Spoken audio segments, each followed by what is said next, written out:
Yahoo Finance editor-in-chief Andy Serwer spoke exclusively with Jamie Dimon, and the JPMorgan Chase CEO weighs in on everything in the extensive interview, from the federal minimum wage to seeing potentially that wage increase. Take a listen.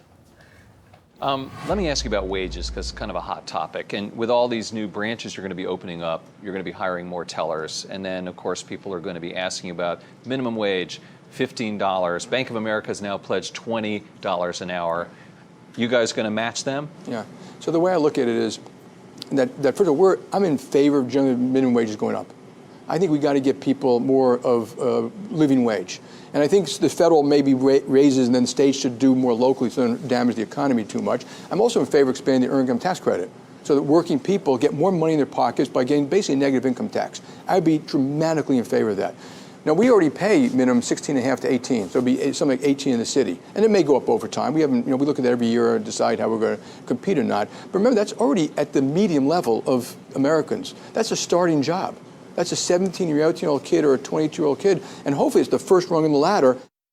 So Jamie Dimon highlighting some key points there. I mean, most of the time when we talk about the federal minimum wage, it's important for sure, but a lot of states have minimum wage laws that are well above that. I mean, we just talked about New Jersey, $15 as well. I mean, there are limits out there that are above the federal minimum wage, but is it still important to talk about? 18 states, actually, and D.C. have higher minimum wage than the federal minimum wage, and they actually have indexed those minimum wages to inflation. So if prices in the state, in that specific state, go up by, let's say, 3%, well, then the minimum wage also goes up by 3%, so that essentially people aren't, their purchasing power does not continue to decline, which has been the main issue. Yeah, but again, they're talking, they should be talking about median wage. They should be talking about the $58,000 a year earner.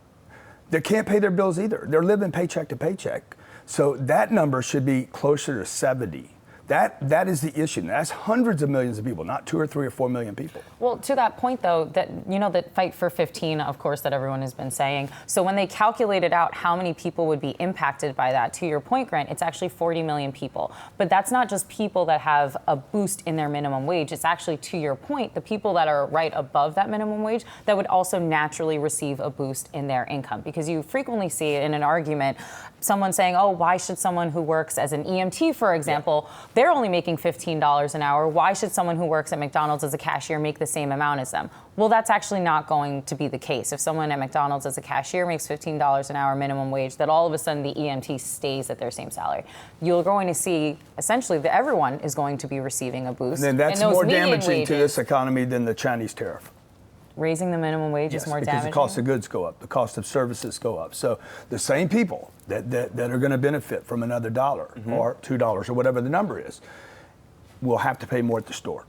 Somebody's got to pay for it. Like things move, the economies are liquid and they move. So you hit it here, it's going to move some other place and affect you. Me, what is everyone. interesting too, though, is that we've seen a lot of companies push for a higher minimum wage. This is just what happened with the Walmart kind of slapback at Bernie Sanders when he showed up to their shareholders meeting. Was, hey, look, you can go ahead and raise the federal minimum wage. We're paying our employees more than what that is. Right. And so, I mean, companies, if they're worried about the cost of goods, you wouldn't think that they would come out ahead of that. But I mean, we've seen that. They get the promotion from it. Yeah, well, they definitely enjoyed it. They got to slap Bernie Sanders back on the topic that he likes talking about so much. But I mean, Chase as well, one of those companies out there paying more. But you can catch the full episode of Influencers tonight at 5 p.m. Eastern Time right here on Yahoo Finance.